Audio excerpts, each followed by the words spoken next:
Welcome to news wise. मैं हूं आरिफा नूर। Programme के इस हिस्से में हम बात करेंगे पाकिस्तान की जो माशी सूरत हाल है और ख़ास तौर पे IMF का जो प्रोग्राम इस वक्त पाकिस्तान में चल रहा है। ये स्टैंड बाय अग्रीमेंट 9 महीने का जो जाती हुई PDM की हुकूमत ने नेगोशिएट किया था, अब उसकी नेगोशिएशंस पिछले हफ्ते 10 दिन से इस्लामाबाद में जारी थी। IMF का डेलीगेशन जो है वो आया हुआ था और ये बहुत बड़ी कामयाबी माना जा रहा है कि वो जो डेलीगेशन था उसके साथ मुज़ाकरात पाकिस्तानी साइड के वो कामयाब रहे और जो अब अगली ट्रांच है $70 करोड़ की वो पाकिस्तान को मिल जाएगी क्योंकि ये मुज़ाकरात जो हैं ये कामयाब रहे हैं। IMF की तरफ से ये कहा गया है इन मुज़ाकरात के बाद कि पाकिस्तान को जितने भी मुआशी अहदाफ दिए गए थे वो उन्होंने हासिल कर लिए हैं।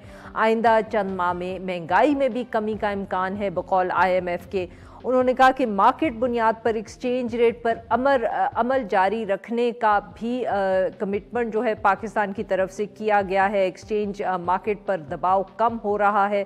सरमायाकारी और रोज़गार के मौके पैदा करने के लिए इस्लाहात का भी वादा किया गया है।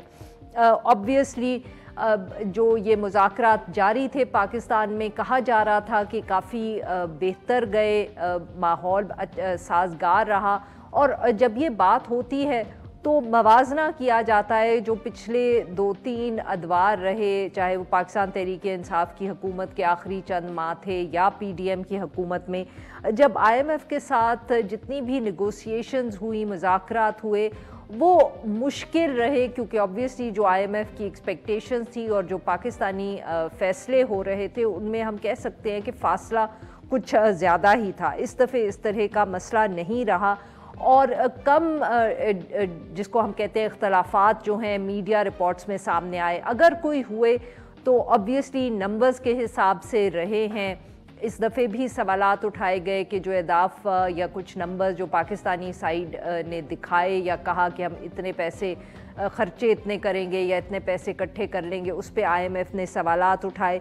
इसी हवाले से ऑब्वियसली ये फिर फ़ैसला भी किया गया है कि जो बिजली की कीमत है उसमें कहा जा रहा है कि फिर मज़ीद इजाफ़ा होगा। गैस की कीमतों का भी इसी हवाले से ज़िक्र किया जा रहा है और एक्सटर्नल फंडिंग के हवाले से भी कहा जा रहा है कि गुफ्तगू हुई है। ये मुज़ाकरात जब हो रहे थे तो उन्हीं दिनों में जो एक मीडिया को इंटरव्यू दिया IMF की मैनेजिंग डायरेक्टर ने, तो उन्होंने कहा कि इंतहाई मुश्किल हालात में जो पाकिस्तानी हुकाम हैं वो प्रोग्राम पर अमल कर रहे हैं, मगर उन्होंने उस वक्त कहा कि पाकिस्तान डील के बहुत करीब है। उन्होंने जब उनसे पूछा गया तो उन्होंने ये भी जिक्र किया कि जो अहम मसला है पाकिस्तान का वो टैक्स का है कि GDP का सिर्फ 12% हिस्सा जो है वो टैक्स से इकट्ठा किया जाता है और हमारी जो सजेस्चन है वो ये है कि इसको 15% तक लेकर जाना चाहिए। इसके साथ साथ ये भी कहा जा रहा था, कुछ मीडिया रिपोर्ट्स में भी ये रिपोर्ट किया गया कि SIFC को लेकर भी कुछ सवालात थे IMF के।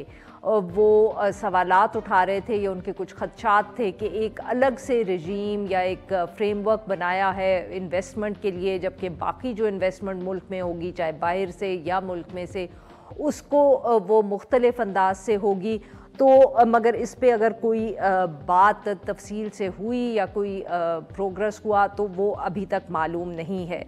हुकूमत की तरफ से जो बार बार गुफ्तगू की गई पिछले दिनों में उसमें बहुत ज़िक्र रहा SIFC का और ख़ास तौर से जो UAE की तरफ से या गल्फ़ ममालिक की तरफ से, माफ़ करिएगा, इन्वेस्टमेंट पाकिस्तान में आनी है। निगरान वफाकी वज़ीर तवानाई मोहम्मद अली साहब ने अरामको ऑयल रिफ़ाइनरी का ज़िक्र किया। इसी तरह जो मावन ख़ुसूसी डॉक्टर जहांज़ेब खान साहब हैं जो SIFC के साथ बहुत करीब काम करते हैं, उन्होंने भी कहा कि IMF SIFC के काम से मुतमईन है और उन्होंने जो $70 अरब का एक जो फ़िगर है उसका ज़िक्र किया कि इतनी सरमायाकारी पाकिस्तान में हम एक्सपेक्ट कर रहे हैं मुख्तलिफ ममालिक से और ये बेसिकली कहा जा रहा है कि गल्फ़ ममालिक से ही आएगी। इन सारे मामलात पर बात करने के लिए और ख़ास तौर पे कि स्टैंड बाय एग्रीमेंट के बाद पाकिस्तान के लिए व्हाट्स इन पाकिस्तान, हमें ज्वाइन किया है डॉक्टर खाकान नजीब साहब ने, माहिर मुआशियात हैं, साबिक मुशीर भी रहे हैं वजारत ख़जाना के। Welcome to the show sir. Good to be with you Arifa.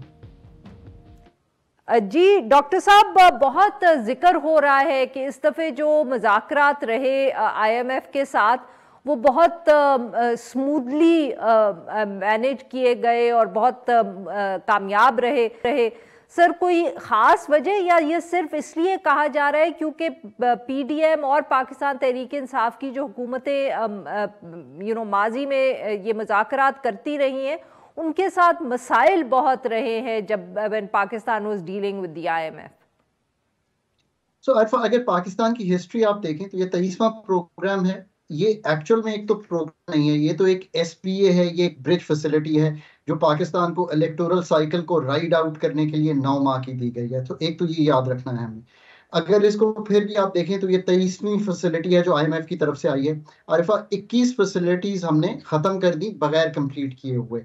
सो ये पाकिस्तान की चूंकि रविश ऐसी रही है कि हम पहली कुछ किस्तें लेते हैं, पहले कुछ आसान काम करते हैं, but then when we get into the difficult part of the reform like structural work or selling of the SOEs or making the changes on the FBR broadening regime, making the changes on energy sell-offs, तो हम उससे कतरा जाते हैं and then we are back to zero and IMF leaves us, और हम कुछ पहली किस्तें ले लेते हैं and we come back to the same position।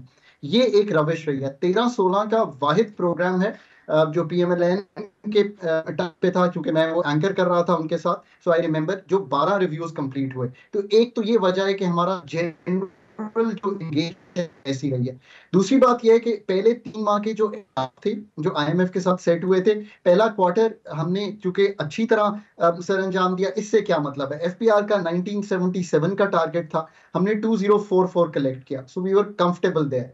जो हमारा डेफिसिट का टारगेट था प्राइमरी का, हम प्राइमरी सरप्लस में आ गए। वो कैसे आ गए, हमने अपनी एक्सपेंडिचर्स को बहुत कर्टेल कर दिया, और चूंकि एक केयर टेकर सेटअप इन्वोक था तो उन्होंने सब्सिडीज को भी रोका, PSDP को भी रोका। अगर इन दो चीजों को ही आप देखें तो 2.5 अरब सिर्फ खर्च हुआ सब्सिडीज पे और 40 अरब सिर्फ खर्च हुआ PSDP पे। सो आपने बहुत सा एक्सपेंडिचर वहां पे संभाल लिया। डॉक्टर साहब, हमें खुर्रम हुसैन साहब ने भी ज्वाइन किया, सीनियर सहाफ़ी हैं, मुआशी तज्ज़ियाकार हैं। खुर्रम साहब, वेलकम टू द शो। आपने डॉक्टर साहब की बात सुनी होगी।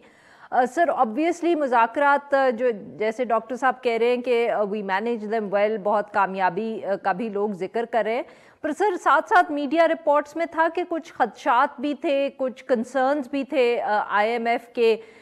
एक SIFC के हवाले से किया, और कुछ कहा जा रहा था कि कुछ जो नंबर्स शायद पाकिस्तान ने प्रेजेंट किए IMF को, उनसे एतराज़ था। सर, कोई आप हमें तफसील हमारे साथ शेयर कर सकते हैं कि एग्जैक्टली क्या इश्यूज थे जहां शायद उन्होंने कोई तफसील ज़्यादा मांगी और दे weren't completely satisfied with what we said? आरिफद, हमें जितना पता है वो उनकी स्टेटमेंट के थ्रू पता है जो IMF ने मुज़ाकरात के बाद रिलीज की है, और उस स्टेटमेंट में उन्होंने SIFC का जिक्र तो जरूर किया है, और ये भी कहा है कि एक तरफ से अगर आप स्टेट ओन्ड एंटरप्राइजेस को प्राइवेटाइज करने की बात कर रहे हैं और दूसरी साइड से आप government to government investment plans के थ्रू मजीद और स्टेट ओन्ड एंटरप्राइजेस पैदा करने की बात कर रहे हैं, तो इन दो पॉलिसीज में एक कॉन्ट्रडिक्शन सी नजर आ रही है। और उन्होंने इतना छोड़ दिया है सिर्फ अपनी तरफ से कि गवर्नेंस और ट्रांसपेरेंसी जो है ये चीजें मैक्सिमम लेवल तक प्रोवाइड होनी चाहिए SIFC की तमाम डील्स में। अब जहां तक नंबर्स का ताल्लुक है, मेरे पास कोई सच इंफॉर्मेशन तो नहीं है अंदर से, लेकिन उन्होंने जो एक्सचेंज रेट की डायरेक्शन में पॉइंट किया है, उन्होंने कहा है कि मजीद कोई एडमिनिस्ट्रेटिव मेजर्स जो हैं वो नहीं यूज करने चाहिए एक्सचेंज रेट को मैनेज करने के लिए, मार्केट बेस्ड एक्सचेंज रेट ही होना चाहिए। यहाँ पे पॉसिबल है कि कुछ हद तक उनको पूरी तरह से तसल्ली नहीं थी कि जो फॉरेक्स मार्केट से जो डेटा निकल रहा है कि वो रियलिटी को रिफ्लेक्ट कर रहा है। बट ये मैं स्पेक्युलेटिवली आपको बता रहा हूँ, मेरे पास कोई अंदरून इंफॉर्मेशन नहीं है इसके इन मुज़ाकरात के बारे में। बिल्कुल सही जी। नाज़रीन, यहाँ पे लेते हैं हम एक छोटा सा break, will be right back.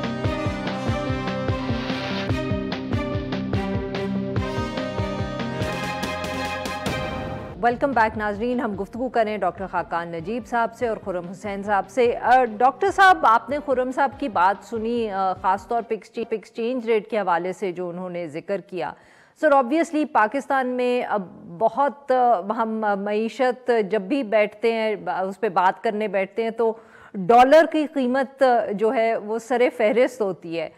और सर पिछले दिनों में हमने देखा कि वो जब एक क्रैकडाउन शुरू हुआ तो रोज़ के रोज़ हम यही देखते रहे कि डॉलर की कीमत जो है वो मुसलसल गिरती रही। उसके बाद जब IMF का डेलीगेशन आ रहा था तो वो मुसलसल ऊपर जाती रही। सर ये और फिर कल के बाद फिर इत्तला आई कि फ़र्क पड़ गया है उसके अंदर, वो एक दफ़े फिर अब बढ़ आए। तो सर बताएं कि ये कितना बड़ा एक इशू है एंड ये गवर्नमेंट इसको क्यों इस तरह मैनेज करती है? मतलब कि एक्सपर्ट्स ने ये भी पॉइंट आउट किया है कि इतना कभी इस तरह होता नहीं है कि कीमत इस तरह नीचे चलती जाए फॉर वीक्स एट एंड और फिर बढ़ती चली जाए फॉर डेज एट एंड। सो आरिफा, जो उस वक्त एडमिनिस्ट्रेटिव और रेगुलेटरी और लॉ इन्फोर्समेंट का एक्शन हो रहा था तो वो क्या था? एक तो आई थिंक सबको उसको थोड़ा सा हमें एनालाइज कर लेना चाहिए। एक थर्ड मार्केट क्रिएट हुई थी जिसकी वजह से डॉलराइजेशन भी हो रही थी, स्मगलिंग की भी रही थी। जब उस पर थोड़ा सा कर्व लगाया गया और थोड़ा सा हुंडी हवाला पे कर्व लगाया गया, और इसको अगर आप एक्चुअली उस प्रेस रिलीज को देखें तो मेरे ख्याल में तो IMF ने उसको रिकग्नाइज किया है। IMF says while inflows following increased regulatory and law enforcement helped normalize import and FX payments and rebuild reserves. This is exactly what they have said. सो आपने एक तीसरी इलीगल मार्केट को एलिमिनेट किया, आपके फ्लोज बहुत बेहतर हो गए, आपके एक्सपोर्टर ने अपनी रिसीट्स को कैश किया, आपके इंपोर्टर ने होल्ड किया to buy at a cheaper price. उसके बाद ऑफ कोर्स आपने बहुत सी पेमेंट्स की, रॉयल्टीज की भी की, आपने अपनी जो लाइबिलिटी थी उसको कम किया, जो कंपनीज के डिविडेंड्स रुके हुए थे, थोड़ी सी इंपोर्ट भी बढ़ी। सो इन सब अनासर ने फिर जो सप्लाई थी डॉलर की उसको यूज किया क्योंकि डिमांड ऊपर चली गई थी। तो we saw the rupee move in both directions and that is how it should be in the short run. तो देखिए supply and demand of the rupee versus the dollar, जो डॉलर की फरामी है वो डिटरमिन करेगी। मैं बार बार कहता हूं कि इन द लॉन्ग रन रूपी की कीमत बाकी करेंसीज के अगेंस्ट कुछ भी नहीं है आरफा, सिवाय इसके कि आपकी पैदावारी सलाहियत क्या है। आपकी पैदावारी सलाहियत अच्छी है, आप दुनिया को चीजें बेच सकते हैं, आपका रूपी स्ट्रांग हो जाएगा, आप ज्यादा एफिशिएंट हैं दुनिया से, आप ज्यादा डॉलर कमा लेंगे। इन द शॉर्ट रन हमारा चैलेंज खत्म नहीं हुआ। मैं आपसे एक और फिगर अभी शेयर करता हूँ। 2 मिनट पहले ही मैं देख रहा था कि स्टेट बैंक ने अपने रिजर्व मुबादला के ज़खायर जो है उनको हमें बताया है, वो $115 मिलियन एक हफ्ते में गिरे हैं और वापस $7.4 बिलियन पे हैं। हम $1.5 अरब नहीं ले पाएंगे अपना, और ये तो अब गवर्नमेंट ने एक्सेप्ट कर लिया है। I can tell you this कि गवर्नमेंट ने IMF को भी कहा है जो हमने कैपिटल मार्केट से रखा हुआ था। सो एक हमारी फाइनेंसिंग आउट हो गई। हमने 3 से 5 अरब रखा हुआ है जो हमने कैपिटल मार्केट्स के अलावा कमर्शियल मार्केट से लेना है, वो भी मुश्किल होगा। So there will be pressure consistent because our debt instruments are not going to work out accordingly. अब मैं देखना चाहता हूं कि फंड ने जब मुज़ाकरात बाकियों से किए हैं तो what is the kind of funding that they envisage, और कुछ करंट अकाउंट भी कम हो जाएगा $6.5 अरब से जो उन्होंने रखा हुआ है। This is in a very precarious balance that the currency market would play and our external sector would play till we really start building up our productive capacity of the economy. This is, I think, where we stand largely. बिल्कुल सही। खुर्रम साहब, sir ये बताइएगा कि जो पिछले दिनों में प्रेस कॉन्फ्रेंसेस हुई हैं, एनर्जी मिनिस्टर भी बोले, जहांजेब खान साहब भी बोले, इनको आप सर किस तरह देख रहे हैं? क्या आप इनको लिंक करते हैं विद जो मुज़ाकरात हो रहे थे IMF के साथ, या आपके ख्याल में it was just completely separate, it was a coincidence कि ये इकट्ठे हो गए?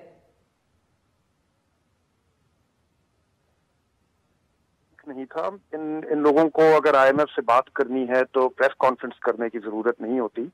इनका डायरेक्ट भी होता है इंटरफेस। ये बेसिकली परसेप्शंस को मैनेज कर रहे हैं। दोनों एनर्जी साइड पे एक बहुत बड़ी गेम चल रही है रिगार्डिंग रिडक्शन ऑफ लॉसेस। क्रैकडाउन्स हो रहे हैं खासतौर पे पंजाब के शहरों में, और जो सेक्रेटरी साहब हैं वो उनकी कोशिश यही है कि परसेप्शंस को मैनेज किया जाए और अपनी क्रैकडाउन ड्राइव जो उनकी है उसको एक फेवरेबल लाइट में प्रेजेंट किया जाए। तो उनकी यही बेसिकली मोटिवेशन थी। اور SIFC کی سائٹ پہ میرے خیال میں اب ان کو جو انڈیکیشنز آنی شروع ہو رہی ہیں وہ یہی ہے کہ جو رقم یہ لوگ پہلے سمجھ رہے تھے کہ ہم لوگ 25 ارب سے لے کے 50 ارب ڈالر کے فگرز سنتے آ رہے تھے عارفہ، اب جا کے اس پریس کانفرنس میں جہاں زیب خان صاحب نے 70 ارب ڈالر کا فگر کوٹ کر دیا. تو یہ فگر تو بڑا ہوتا چلا جا رہا ہے کہ کتنے پیسے آنے والے ہیں ابھی SIFC کے تھرو. لیکن آئی تھنک اب ان کو جا کے پتا چلنا شروع ہو رہا ہے کہ جو اشورنس ہوتی ہے، جو کمٹمنٹ ہوتی ہے، یا جو چیزیں بات کی ہوتی ہیں انہوں نے فورن گورنمنٹس کے ساتھ، جب ان کو ایکچولی امپلیمنٹ کرنے کا ٹائم آتا ہے تو ایک الگ ریالٹی ہوتی ہے بالکل. اور اب ان کو سمجھ میں آنی شروع ہو رہی ہے کہ جو وہ سمجھ رہے تھے کہ 25 ارب ڈالر پڑے ہوئے ہیں صرف کہ آپ نے بس جا کے اٹھا لینا ان کو میز سے، کہ سچویشن ایسے ہے نہیں، اور کافی ساری کنڈیشنز میٹ کرنی ہوں گی، اور کافی حد تک پروبیبلی نہیں بھی ہوگا یہ 25 ارب یا 50 یا 70 ارب کے نزدیک بھی نہیں آئے گا فگر. البتہ ریکو ڈک کے کیس میں ایڈوانسمنٹ ہو رہی ہے، اور وہاں پہ جو فیڈرل گورنمنٹ کا شیئر ہے اس کو سیل کرنے کی تو بات جو ہے وہ آگے چل رہی ہے. اور آئی تھنک اس حد تک SIFC میں ہو جائے گی کامیابی. وی نو کہ PIA کی پرائیویٹائزیشن میں کچھ موومنٹ ہو رہی ہے، فائنینشیل ایڈوائزرز وغیرہ اپوائنٹ کر دیے گئے ہیں، اور اس کی ویلیویشن ایکسرسائز ہو رہی ہے. آئی ڈونٹ تھنک کہ یہ فیبرری سے پہلے، اگر فیبرری میں الیکشنز ہوں تو الیکشن سے پہلے یہ بھی پاسبل ہوگا اس کو کمپلیٹ کرنا. But let's see, may be شاید کوئی ایکسپریشن آف انٹرسٹ آ جائے، اس کی ویلیو کیا ہوگی. ابھی کافی فاصلہ آگے پڑا ہے. اسٹیل مل میں بھی تھوڑا کچھ موومنٹ ہوئی ہے، بٹ آئی ڈونٹ تھنک کہ یہ چیزیں فیبرری سے پہلے ہو جائیں گی. ریکو ڈک کی جو ایکوٹی شیئر ہے فیڈرل گورنمنٹ کا، وہ یہ لوگ کہہ رہے ہیں کہ دسمبر 25 تک ہو جانا چاہیے اس کی سیل. چلیں ویل سی کہ اس کی ویلیویشن کیا اٹیچ کی گئی ہے. جو پریس کانفرنس کی تھی جہاں زیب خان صاحب نے، اس میں انہوں نے فگر تو نہیں دیا تھا کہ انہوں نے کہا تھا کہ اس کی ویلیویشن ہماری طرف سے ہو چکی ہے کمپلیٹ، صحیح، بٹ انہوں نے فگر نہیں دیا تھا کہ کتنی انہوں نے اس کی ویلیو اٹیچ کی ہے ان shares. Khurram sahab very quickly before I turn to doctor صاحب with the same question, sir یہ جو آپ نے جن چیزوں کا ذکر کیا ہے، چاہے ریکوڈک ہو چاہے پرائیویٹائزیشن ہو، اس میں سے کتنی جو ہے ان کا تعلق جو ہے وہ IMF کے اس اسٹینڈ بائی اگریمنٹ سے ہے؟ اس حد تک تعلق ہے کہ اگر آپ ان کو دکھا کیونکہ IMF اس چیز میں انٹرسٹڈ ہے کہ آپ اسٹیٹ اونڈ انٹرپرائزز کے ساتھ کیا کر رہے ہیں، آپ کا پلان کیا ہے. یہ جو موجودہ اگریمنٹ ہے اس میں اتنا زیادہ اسٹیٹ اونڈ انٹرپرائزز کو ریفارم کرنا یا اسٹرکچرل ریفارمز لانے پہ زور نہیں ہے. یہ ایک short term standby arrangement ہے. زیادہ تر جو فوکس ہے اس کا وہ circular debt, fiscal deficit, current account deficit, net international reserves, جو بیسک میکرو اکنامک ٹارگٹس ہوتے ہیں ان کے اوپر ہے. لیکن پھر بھی اس کے آپ کی جو اسٹیٹ اونڈ انٹرپرائزز ہیں ان کی سبسڈیز کو کم کرنے کے لیے آپ کے پاس، یا ان کی جو بھی لاسز ہیں ان کو نہ سبسڈائز کرنے کا کیا پلان آپ لوگ فالو کر رہے ہیں. اس قسم کے سوال ہوئیں گے لازم، اور ان کو یہ جواب مل رہے ہوں گے. نمبر 2 کہ جو SIFC سے انفلو آنا ہے through sale of federal government shares in Reko Diq, اس کو ایز این انفلو یہ لوگ دکھا رہے ہوں گے لازم IMF کو کہ ہمارے آنے والے جو ٹارگٹس ہیں ان کو میٹ کرنے میں ان پیسوں کا یہ رول ہوگا. بالکل ٹھیک. ڈاکٹر صاحب ویری کوئکلی سر، یہی جو پرائیویٹائزیشن پہ خرم صاحب نے بات کی ہے، کیا آپ دیکھ رہے ہیں کہ یہ نگراں حکومت اس کے اوپر کوئی تیزی سے اقدام لے سکے گی فروری تک؟ HPFC is another one. اس میں ایڈ کر لیجئے. PIA کی بات آگے چل رہی ہے. آئی تھنک PIA پہ بھی وقت لگے گا، بٹ PIA کا چونکہ بہت کام نا 2016 میں ہوا تھا. یہ جو بائیفرکیشن کا پلان ہے، آئی تھنک دبئی اسلامک اس وقت یہ ہمارا لیڈ مینیجر تھا جس نے یہ سارا کام کیا تھا. So it's a repeat of that, کس طرح بائیفرکیٹ کرنا ہے. The ideas are very clear on this. تو اس میں فیبری 8 تک ایک پروگرس ضرور دکھائی دے گی. پھر تیسرا PSM واپس آ گئی ہے MOIP کے پاس. آئی ڈونٹ نو ریئلی اس کو آگے کیسے چلنا ہے. That worries me. I'm still not sure کہ اس کو آگے کیسے لے کے چلیں گے. سو یہ چیزیں ہوں گی. ریکوڈیک کی ایک انڈیپینڈنٹ ایویلویشن آئی ہے. This is very important to remember. یہ گورنمنٹ کی ایویلویشن نہیں ہے. They had an international firm, اس نے اس کو ایویلویٹ کیا. There is a evaluation there. That evaluation is now being shared with the Saudis. وہ پھر دیکھتے ہیں ہم کہ جو ہمارے حصے ہمارے پاس ہیں تھرو آر اینٹیز، وہ آگے کیسے بڑھتے ہیں. So that money may be there within this year. Let's hope کہ privatisation within this that we may move on something. थोड़ा सा SOE law की enforcement है, थोड़ा सा 3 हमारी जो entities हैं उनको corporatize करने की बात है. So these are the kind of things that will happen. And then जो extended fund facility अगर हम जाते हैं, if Pakistan opts to go there, which it should, then we will have more of structural work on these SOEs and on debt restructuring and other areas, I think. Khurram साहब 30 second sir, यही जो अगले EFF programme का जिक्र किया है doctor साहब ने, वो कितना आसान या मुश्किल होगा? वो काफी मुश्किल होगा आरिफा. अभी तो स्टेबिलिटी लाने के ऊपर सारा फोकस है. उस प्रोग्राम में स्ट्रक्चरल जो रिफॉर्म्स है उनके ऊपर फोकस होगा. तो जो डीप रूटेड चेंजेस लाने हैं इकोनॉमी में, स्टेट और इकोनॉमी के रिलेशनशिप में, उनके ऊपर सारा जो जोर होगा. असली गेम तो वो है इन एक्चुअली. बहुत बहुत शुक्रिया हमारे दो मेहमानों का, उन्होंने हमारे लिए वक्त निकाला. यहाँ पे लेंगे एक छोटा सा ब्रेक. जब हम ब्रेक से वापस आएंगे तो हम बात करेंगे जो फैज़ाबाद धरना केस पर कमीशन बनाया है सुप्रीम कोर्ट ने. स्टे विद अस.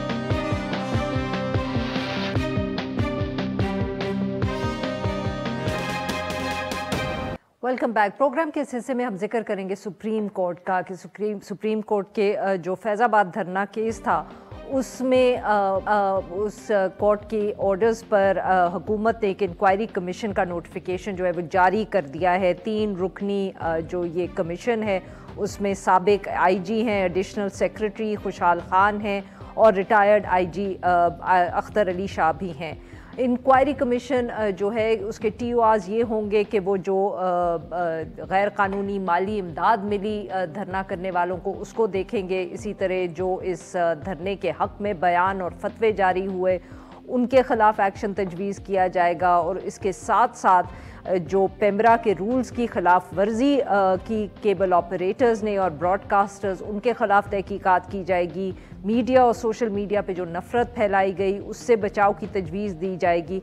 और अगर कोई पब्लिक ऑफिस होल्डर कानून की ख़िलाफ़ वर्जी का मुर्तकब हुआ है कि नहीं ये भी देखेगी ये इलेक्शन इंक्वायरी कमीशन. इस तरह के TORs हैं. ऑब्वियसली काजी फ़ाइज़ साहब की ये जजमेंट है, उसके ऊपर वो चीफ जस्टिस बन के उन्होंने इस केस को दोबारा देखना शुरू किया और उसी हवाले से अब ये कमीशन भी बना है. इस पर बात करने के लिए आज हमारे साथ मौजूद है बैरिस्टर आबिद ज़ुरैरी साहब, साबिक सदर सुप्रीम कोर्ट बार एसोसिएशन, और हमें ज्वाइन किया है हसनात मलिक साहब ने, सीनियर सहाफ़ी हैं, सुप्रीम कोर्ट के मामलात पे बहुत गहरी नज़र रखते हैं. Welcome to the show gentleman. जी आबिद ज़ुरैरी साहब, सर आपसे गुफ्तगू का आगाज़ करेंगे. सर कमीशन तो बन गया, केस बहुत साल ये जजमेंट भी रखी रही. अब इस कमीशन में से सर कुछ निकलेगा या जैसे हमारी तारीख़ है कि इन्वेस्टिगेशंस होती हैं, इंक्वायरीज़ होती हैं, रिपोर्ट्स बनती हैं और अमूमन रिपोर्ट्स तो लोगों तक पहुंचती ही नहीं है, उन पे इम्प्लीमेंट होना तो दूर की बात. बिस्मिल्लाहिर्रहमानिर्रहीम, बहुत शुक्रिया आपका. नहीं देखिए, मैं समझता हूँ कि वक्त बदल गया है कि पहले इंक्वायरीज़ हुआ करती थी, जैसे हमूदुर रहमान कमीशन रिपोर्ट, उसके एक्सट्रैक्ट्स हमने देखे, लेकिन हमने आज तक वो पूरी रिपोर्ट नहीं देखी और ऑफिशियली तो कभी भी नहीं आई. हाँ, वो भी डॉन में छपे थे उस ज़माने में कुछ उनके, तो वी डू नॉट नो. देखिए ये इस वक्त मैं समझता हूँ सिचुएशन बदली और चीफ साहब जो हैं, चीफ जस्टिस साहब, उन्होंने अगर इस मामले को टेकअप किया है, क्योंकि ये बहुत इंपॉर्टेंट केस था. अगर उस ज़माने में उसकी इम्प्लीमेंटेशन हो जाती है इस केस की, तो बहुत सारी चीज़ें क्लियर हो जाती हैं आज तक. क्योंकि उन्होंने जो पिन पॉइंट किया था उस बेंच ने कि जी ये गलत है, किसने किया, किसने फाइनेंस किया, क्या हुआ, ये सारी चीज़ें उस जजमेंट में लिखी थी धरना वाले केस में. तो लेकिन वो नहीं हुआ, उसकी वजह से आप देखिए कि आज भी सिचुएशन, और ये आपने जो TORs अभी पढ़ के सुनाए, इससे यही लग रहा है कि ये आप इनके मुहर्रकात बताएं कि किसने उसको फाइनेंस किया, किसने ये किया. और ये जो हेट स्पीच है जो आप देखें TV चैनल्स पे, अटमोस्ट रिस्पेक्ट, जिस तरह की चीज़ें होती हैं बग़ैर वेरिफिकेशन के, वो सब चीज़ें TV पे और चैनल्स पे आ जाती हैं और अखबारों में आ जाती हैं. इंसानों की इज़्ज़त ख़राब हो जाती है इससे, क्योंकि उनको जवाब का मौका भी नहीं मिलता. तो ये सब चीज़ें अगर इस पे अगर ये कमीशन सही से काम करे, और जहाँ तक मुझे किसी ने भी बताया कि एक पॉइंट इसमें रह गया था TOR में, जो अटॉर्नी जनरल साहब ने कहा कि जी हम भी देखेंगे कि ये जो क्योंकि देखिए रिव्यूज़ अब वापस हुए, तो वर्ड किसी ने मुझे बताया कि कोइंसिडेंटल था या किसी ने इनको फोर्स किया कि ये फाइल करें और फिर उसको वापस लेने के. तो ये भी बड़ा इंपॉर्टेंट चीज़ है कि मालूम किया जाए कि ये पहले क्यों रिव्यू फाइल हुए थे और फिर ये अभी वापस क्यों लिए गए. تو یہ ساری چیزیں اگر یہ کھل کے, اور لیکن ڈپینڈ کرتا ہے کمیشن کے اندر جو بڑے senior officers, retired senior officers کو بنایا, ان کی بڑی شہرت یافتہ اچھے لوگ, مطلب جن کے میں نے سنا ہے کہ ان کے بڑے نام تھا, ریپوٹیشن تھی ان کی, لیکن وہ پتہ نہیں اب کیونکہ سپریم کورٹ کا آرڈر ہے, کمیشن بن گیا, ٹی او آرز بن گئے, گورنمنٹ نے شاید نوٹیفائی کیا یا نہیں کیا, حسنات صاحب نے کر دیا ہے, تو اگر نوٹیفائی ہو گیا تو اب وہ اپنا کام شروع کریں گے. لیکن جن لوگوں کو وہ بلائیں گے تو کیونکہ اس میں فارمر یہ جو ہے پرائم منسٹر ہیں, پھر یہ ہیں آپ کے آرمی کے کوئی لوگ ہوں گے, پھر یہ اس میں چیف جسٹس بھی, اب یہ مجھے نہیں پتا کہ مطلب کہ وہ کتنے اس سے کریں گے, کیونکہ دیکھیے یہ سب بڑے عہدوں پہ لوگ رہے ہیں, خاص طور پہ فارمر چیف جسٹس وغیرہ کو سمن کرنا اس طرح سے, تو یہ اب دیکھنا ہوگا کہ یہ کتنا افیکٹو ہوگا. وہ جو رپورٹ سامنے آئے گی اس سے کلیئر ہو جائے گی یہ بات. حسنات صاحب یہی بات جو عابد صاحب کہہ رہے ہیں سر, کیونکہ میرے دماغ میں بھی تھا کہ یاد آ رہا تھا کہ جو وہ 1990 کے الیکشن پہ بہت تفصیل سے پروسیڈنگز ہوئی تھی سپریم کورٹ میں, اور اس میں تو بہت سے لوگوں کو بلایا بھی گیا تھا, انہوں نے بہت بیانات بھی دیے, اس کے بعد اس کو حکومت نے انویسٹیگیٹ کرنا تھا, کہیں وہ بات نہیں پہنچی. تو یہاں تو سپریم کورٹ نے بھی کسی کو بلایا نہیں, کوئی بیانات نہیں آئے, تو جیسے عابد صاحب کہہ رہے ہیں کہ کتنا آسان ہوگا 3 ریٹائرڈ سویلینز کے لیے یہ پرائم منسٹر کو بلانا. کہا جا رہا ہے کہ ہو سکتا ہے ملٹری آفیسرز بھی جو اب ریٹائر ہو گئے ان کو بھی بلانا پڑے, چیف جسٹس کو بھی بلانا پڑے, کتنا آسان ہوگا. اور وہ بھی اگین ایڈنگ اندر پوائنٹ ٹو اٹ کہ کیئر ٹیکر حکومت نے اس کو نوٹیفائی کیا. دیکھیں جی, ایک تو یہ ہے کہ یہ جو فیض آباد دھرنا کا ججمنٹ ہے یہ موجودہ چیف جسٹس قاضی فیصل کے بڑے دل کے قریب ہے, اور اس حوالے سے وہ بڑے ہم دیکھتے ہیں ڈورنگ دا پروسیڈنگ بھی بڑے جذباتی ہو جاتے ہیں, اور انہیں جو وہ وکٹم رہے ہیں اس فیصلے کے بعد ان کا یہی آرگومنٹ تھا کہ میرے خلاف جو ریفرنس آیا وہ اس فیصلے کی وجہ سے آیا, اور میرے پاس کیسز نہیں لگے, اور 4 سال یہ کیس نہیں لگا, اور یہ بھی کہا کہ سپریم کورٹ بھی کہیں کوئی مانیٹر کر رہا تھا, کوئی کنٹرول کر رہا تھا, یہ بات بھی انہوں نے. تو آپ یہ کہہ رہے ہیں کہ ان کا ایموشنل سا فیصلہ ہے. دیکھیں جو اس لاجیکل اینڈ تک میں کہہ رہا ہوں کہ وہ لے کے جائیں گے جو بظاہر لگ رہا ہے, اور اس کی ناکامی کی ایک ہی وجہ ہے کہ اگر ملک کے مقتدر حلقے وہ اس حوالے سے مخالفت کریں اور وہ سپورٹ نہ کریں کمیشن کو, بظاہر یہ لگ رہا ہے کہ حکومت, مقتدر حلقے اور چیف جسٹس وہ ایک پیج پہ ہیں اس معاملے میں کہ اس معاملے کو لاجیکل اینڈ تک لایا جائے, کیونکہ جو ماضی کے جو کردار تھے ان کے حوالے سے نہ انٹرسٹ موجودہ اسٹیبلشمنٹ کا ہے, نہ حکومت کا ہے, نہ چیف جسٹس صاحب بھی چاہتے ہیں کہ ان کو سامنے جو ہے سچائی سامنے آ جائے. تو یہ ایسا لگ رہا ہے کہ یہ رپورٹ آ جائے گی جنوری میں, اور فروری میں الیکشن ہونے ہیں, تو دیکھنا ہوگا جب ان کرداروں کے نام آئیں گے جنہوں نے 2018 میں بڑے پاورفل تھے, اور وہ چیزیں آئیں گی, اور پھر الیکشن کی کمپین بھی ہوگی ان دنوں میں جب یہ رپورٹ آئے گی. تو میرا خیال ہے کہ ابھی تک نہیں لگ رہا کہ کہیں سے مخالفت ہو رہی ہے کمیشن کی, تو بظاہر یہ لگ رہا ہے. اور جو یہ نامینیشن ہے کمیشن کے ہیڈ نے, یہ بھی انہوں نے آرٹیکل بھی لکھے ہیں, کوئی فیض آباد دھرنا پہ بھی انہوں نے کوئی 1 مہینہ پہلے لکھا ہے, تو وہ بڑے پیشنیٹ وہ بھی, اور جسٹس قاضی فیصل کی بڑی تعریف کرتے ہیں, اور ایسا لگ رہا ہے کہ ان کی نامینیشن بھی کہیں نہ کہیں سے جو ہے وہ ایسے بندے کی گئی تاکہ جوڈیشری کی طرف سے بھی کوئی ڈاؤٹ نہ ہو. تو جوڈیشری بڑی کانفیڈنٹ ہے کہ جی یہ لاجیکل اینڈ تک جایا جائے گا معاملہ. اور اسی طرح سر یہ what do you mean when you say logical end؟ دیکھیں اس میں جو اصل بات لگ رہی ہے کہ ایک کردار ہیں جو former D G I S I general Faiz, ان کے حوالے سے ہے کہ ان کے رول کے حوالے سے, اور سب سے امپورٹنٹ افسار عالم صاحب جو ایکس چیئرمین پیمرا, ان کی کمپلینٹ ہے کہ مجھے بار بار ان کی طرف سے کال آتی تھی کہ جی یہ کر دیں وہ کر دیں. اب یہ بات جو ہے آرڈر میں لکھا گیا کہ افسار صاحب آپ کو جب کمیشن بلائے تو آپ یہ باتیں کریں گے. انہوں نے کہا جی میں بالکل تیار ہوں, میں یہ باتیں ٹھیک ہیں اور میں کروں گا. اگر یہ چیزیں ساری سچ ثابت ہوتی ہیں تو الٹیمیٹ ان پہ ہی آئے گا کہ وہ کس کیپیسٹی میں یہ چیزیں کر رہے تھے. تو جب یہ ان پہ آ جائے گا معاملہ تو پھر یہ رپورٹ آ جانی ہے جنوری کے آخری ہفتے میں سپریم کورٹ میں. تو پھر دیکھنے ابھی کیونکہ ان کا ٹینور تو چیف جسٹس صاحب کا نومبر تک ہے, تو میرا خیال ہے کہ جنرل فیض جو ہے سیدھی بات ہے کہ اس معاملے میں بڑے ہی از ان ٹربل. عابد صاحب یہ جو بات حسنات صاحب کر رہے ہیں کہ جنرل فیض جو ہیں وہ ڈی جی آئی ایس آئی تھے اور ان کی طرف معاملہ جو بڑھ ہے that is the logical end. So sir مطلب کہ یہ اب اس کو میں کیا مطلب کیسے سمجھوں کہ یہ آسان تو اس کا صرف یہی ہوگا کہ آپ کہیں کہ ڈی جی آئی ایس آئی یہ سب کچھ خود کر رہے تھے، کیونکہ دیکھیں اس سے جب آپ جو گھیرا اگر اتنا تنگ نہیں کریں گے، اس کو وائڈن کریں گے، تو پھر تو بات جو ہے نا جس کو وہ کہتے ہیں دور تلک جائے گی۔ دیکھیے مجھے ایک چیز بڑی حیرانگی ہوئی ابھی جو حسنات صاحب نے بات کی، مجھے اس کا علم نہیں تھا، انہوں نے کہا جو ہیڈ آف دس کمیشن ہے انہوں نے ایک آرٹیکل بھی لکھا ہے اس کے اوپر، اور وہ جسٹس فائز عیسیٰ کے، تو I do not know whether he should head this commission اور ناٹ، اگر وہ پہلے ہی اپنی کوئی اوپینین اس میں دے چکے ہیں تو نہیں جو بھی نریٹ کیے، لیکن آپ نے فرمایا کہ انہوں نے، اور وہ ان کے قریب جو آپ نے بات کی جس میں چھپا ہے، لیکن مجھے دیکھیں اگر کوئی آدمی پہلے کوئی اگر کسی چیز کا ہیڈ ہو یا کوئی جج ہو یا کوئی اگر وہ پہلے کوئی اوپینین دے چکا ہے کسی کے بارے میں، تو میں سمجھتا ہوں فیئرنیس، کیونکہ فیئر ٹرائل آرٹیکل 10A ہے کانسٹیٹیوشن میں، تو یہ جو انہوں نے بات کی میرے علم میں نہیں تھی، تو اگر یہ ہے تو یہ بھی کنسیڈر، مجھے نہیں معلوم کہ یہ ہے تو پھر ان کو ہیڈ کرنا چاہیے نہیں، یہ مجھے بڑی حیرانگی ہوئی اس بات کی جو ابھی انہوں نے کی۔ تو لیکن دوسری بات جو آپ نے فرمائی، میں سمجھتا ہوں کہ ہر انسٹیٹیوشن میں ایک چین آف کمانڈ ہوتی ہے، تو آپ کو دیکھنا، اب دیکھیں آپ نے کہا ہے کہ صرف آپ کہہ رہے ہیں گھیرا ان کے، فرما رہے ہیں کہ گھیرا ان کے گرد تنگ ہو رہا ہے، لیکن میں سمجھتا ہوں کہ وہ ایک آفیسر ضرور ہوں گے فوج میں، لیکن وہ ہیڈ آف دی انسٹیٹیوشن نہیں تھے۔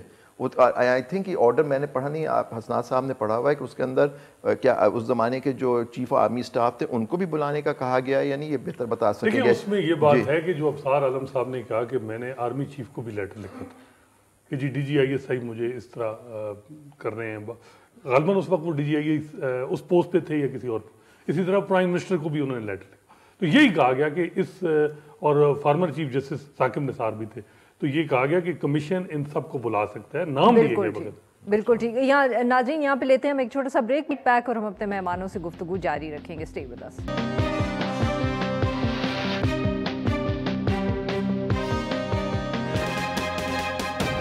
ویلکم بیک ناظرین، ہم گفتگو کریں بیرسٹر عابد زبیری صاحب سے اور حسنات ملک صاحب سے، اور ان سے بات کریں جو فیض آباد انکوائری کمیشن کے حوالے سے کورٹ کا آرڈر تھا، اور اس کے بعد جو نوٹیفیکیشن حکومت نے جاری کر دیا اور انکوائری کمیشن بنا دی ہے۔ عابد زبیری صاحب، آپ نے سنی حسنات صاحب کی بات، یہ تو ہمیں ڈرا رہے ہیں۔ نہیں سر، جو انہوں نے آن دا ریکارڈ بولی، شو نہ بند کروائیے گا، اللہ کا نام ہے، بٹ انہوں نے مطلب کوئی کسر چھوڑی ہے آن دا ریکارڈ گفتگو کرنے میں کہ آپ مجھ سے کہہ رہے ہیں؟ یہ بڑی بات ہے کہ یہ ساری باتیں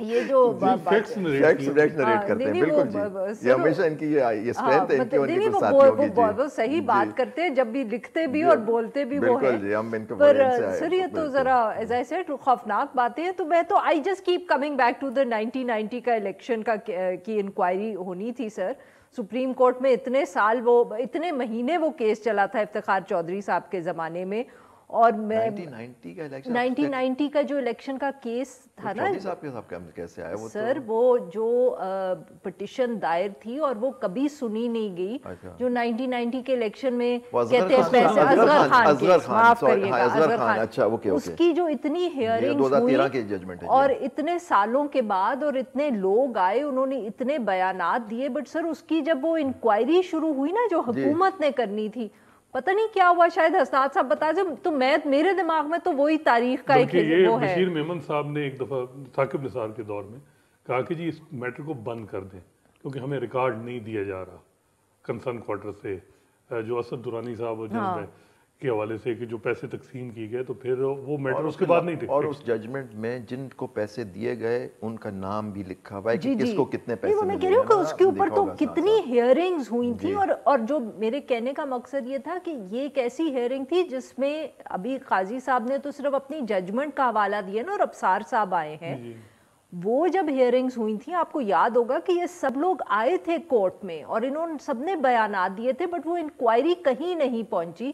اب جو حسنات صاحب بات کریں گے تو مجھے اور زیادہ خطرناک باتیں لگ رہی ہیں، تو what do you think? I mean as someone who's آپ نے تاریخ بھی دیکھی ہے اس ملک کی، آپ کو کورٹ کا بھی پتہ ہے، سب کچھ معلوم ہے، آپ کے خیال میں یہ بات اتنی آگے جا سکتی ہے؟ لاجیکل اینڈ جس کو حسنات صاحب کہہ رہے ہیں، ان کی باتوں سے تو بالکل لگ رہا ہے کہ یہ بہت آگے تک جائے گی بات، کیونکہ کہہ رہے ہیں کہ سارے مقتدر حلقے جو ہیں ایک پیج پہ ہیں، یہ فرما رہے تھے۔ نہیں ابھی تک کوئی مخالفت نہیں، ابھی تک اس ٹائم پہ کوئی، دیکھیں اتنی بڑا آرڈر ہو رہا ہے، मुशर्रफ का केस टेकअप हुआ, जनरल फैज का 2 महीने में अगर कारी साहब के दौर देखें, ये 2 मैटर थे जिससे मुख्तदर हल्कों के इंटरेस्ट इफेक्ट हो रहे हैं, लेकिन कोई ऐसी चीज़ नज़र नहीं आई।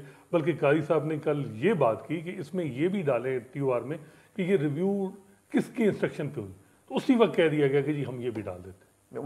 तो ये चीज़ देखें जनवरी में जब ये आएगी, अगर ये मेरा ये है कि मशरूत है, अगर मुख्तदर हल्के और हुकूमत सपोर्ट नहीं करती कमीशन को तो फिर तो मुश्किल है, लेकिन बज़ाहिर ये लग रहा है कि सारी सपोर्ट मिलेगी। जी ज़ुबैरी साहब, अगर जब मिलेगी तो फिर देखो, वो तो हम देखेंगे जी। पहले तो देखें इंक्वायरी में पहले लोगों को बुलाया जाएगा, उनकी एविडेंस रिकॉर्ड की जाएगी, उसके बाद इंक्वायरी रिपोर्ट क्या आती है, लेट्स सी कि वो क्या आके वो लोग जो हैं क्या बयान देते हैं। अगर एक बंदा आके कहता है कि जी मुझे तो ऊपर से इंस्ट्रक्शंस आए थे, मैं तो अंडर इंस्ट्रक्शंस काम कर रहा था, अब ये सब चीज़ें रिकॉर्ड में ब्लैक एंड वाइट में आएंगी। देखिए कहना आसान होता है कि जी आएगी, सब एक पेज पे हैं, सब एक फैसला आ जाएगा, लेकिन वी विल सी कि क्या बयानात रिकॉर्ड होते हैं, जो बुलाए जाएंगे लोग वो आके क्या कहते हैं, क्या वो चैलेंज करेंगे इस कमीशन को, ये भी देखना होगा। तो अब ये सारी चीज़ें तो वक्त ही बताएगा क्या होगा।